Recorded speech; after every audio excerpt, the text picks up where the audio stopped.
ब्रह्मा गुरु विष्णु गुरुदेव नमः। गुरु होइछन्ते सकल शक्ति सदाशिव समारंभं शंकराचार्य मध्यमम् अस्मदाचार्य पर्यन्तं वंदे गुरु परंपरां। महाशय आपण उत्कल मातार जड़े योग्यतम संतान हिसाब से शिक्षकता को व्रत रूपे ग्रहण करी मनुष्य तैयारी कारखाना रे आपण सृष्टि करछंती अनेक सुनागरिक जड़े कर्तव्यनिष्ठ चरित्रवान सेवा संगठन गंदिया तथा आपणकर से छोट पिला माने जहाँ को कि आपण बाड़ी धरी शासन करुथिले आमे आपण को पाखरे चिर ऋणी। बोल आनंद कुमार जय जगन्नाथ। मु अनुरोध करछि आउ तीन जन महान कलाकार को सम्मानित करिवो।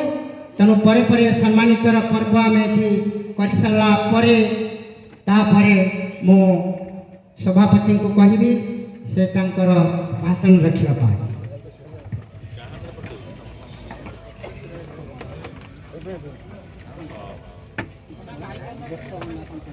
प्रदान करेंगे। आमर मुख्य अतिथि जीवाई टी तप्तर हेले सहित सार्क ढेंकानाल जी आह्वान रखुचे आम सभापति।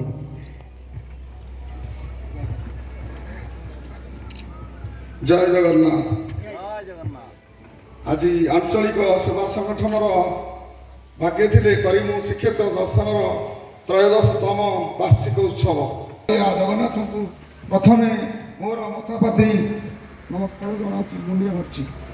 द्वितीयत मोर पितामाता मुझे माइक माध्यम शुणुवे मोर भाषण। मो बापा बाहर भी बसती मो माँ भी अच्छा मुझे मथापाति प्रणिपात कर। तृतीय उपस्थित थिबा दूर दूरांतर आसीथिबा मोर माँ बापा जहाँ को असहाय निरीह बोली भावुचे ताहमे तांकर आशीर्वाद लाभ करने टिके शुभ आशीर्वाद पाइबार आशा नहीं आम सुदूर श्रीक्षेत्र भूमि को नहीं दर्शन कर आनिबार प्रचेषा करूँ।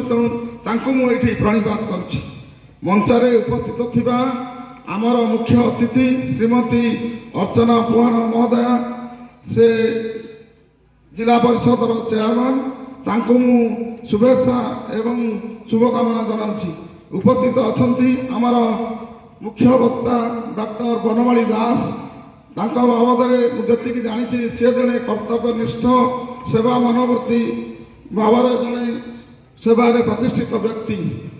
तृतीयत तापस कुमार राव आपण मैंने समस्ते जानती से अंचल सेवारे प्रतिष्ठित लाभ कर गरीब निरीह जी जो दुखी रंकी जे असुविधा पड़े से साहाय्य सहयोगर हाथ बढ़ाई अशेष अशेष अंशुमारी आशीर्वाद साउंडुंट।